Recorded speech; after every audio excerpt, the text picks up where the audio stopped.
যে জঙ্গি এমপি জিতেছে, মুসলমানের ঘরে জন্ম নিছো কিন্তু মুশরিক বেঈমানের মতো, কোন ইহুদি বেঈমান, কোন খ্রিস্টান বেঈমান, কোন মুরতাদ, কোন আল্লাহর দুশমন, কোন মুসলিম পরিচয় দাও কোন লজ্জায়, কোন শরমে বেটা, কোন শরমে?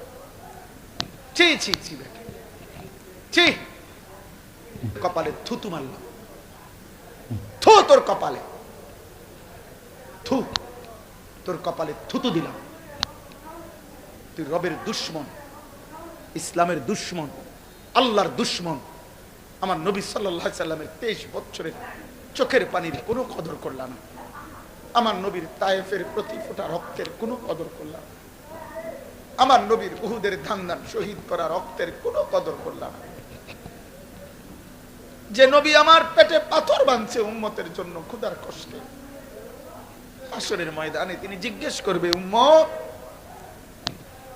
তুই কি শুনুস নাই? উম্মত আমি না তোর জন্য তায়েফে এত রক্ত ঝরাইছি।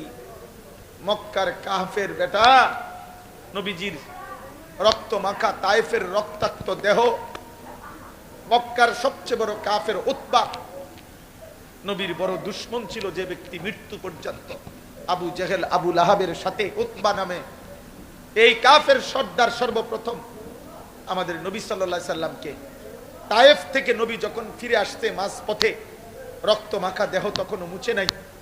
খোদার কসম কিতাবে আছে এই উতবা নবীকে দেখছে প্রথম এই কাফের সর্দার।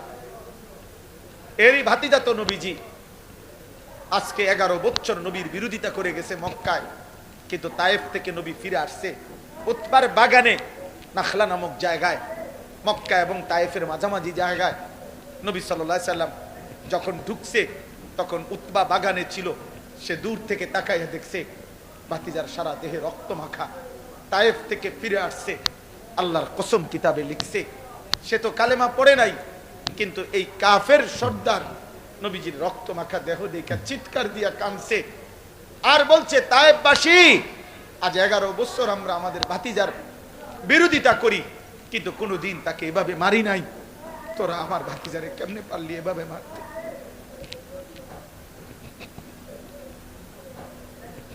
আমার ভাতিজারে কেমনে মারলি? আমার এতিম ভাতিজারে কেমনে মারলি? আর তোদের চেহারা দেখে কি মনে হয় আব্বা? তার মতো চুল রাখলা। অধিকাংশ ছেলে দাঁড়াইলে যদি জিজ্ঞাসা করেন যে সারাদিনে একবার পেশাব করে পানি নিছ না, ফরমান বলবে না। টয়লেট পেপার চিনুনি না, আল্লাহকে একটা সেজদা দিছুনি না। সারাদিন সারা রাত মোবাইলে শুধু নারী ছবি, উলঙ্গ দৃশ্য, অশ্লীল জিনা ব্যভিচারের দৃশ্য। আহা, নারী ছাড়া লজ্জাস্থান যারা, তার জীবনের আর কিছু নেই। তার জীবনের একটাই যে লজ্জাস্থান যে একটা আছে, এটার চাহিদা পুরো। একটা পেশাবের রাস্তার কাছে এই কাপুরুষ হেরে গেছে। এই কাপুরুষ পেশাবের রাস্তার কাছে হবে।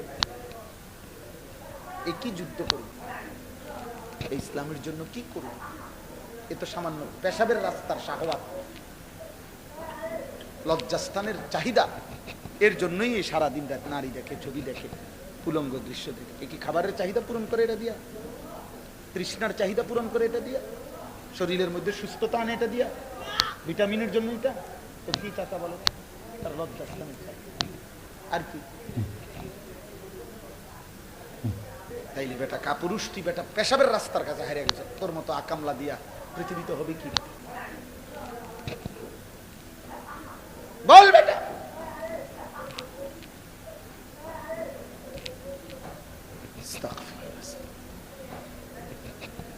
এজন্য বাবু আমি বলতে চাইছি, আমি জনপ্রিয়তা বুঝি না, ছোট বড় মাহফিল বুঝি না, অনেক লোক হয়েছে না কম হয়েছে এটা আমার কিচ্ছু আসে যায়। আমি সবসময় এক তালেই বলতে চেষ্টা করি।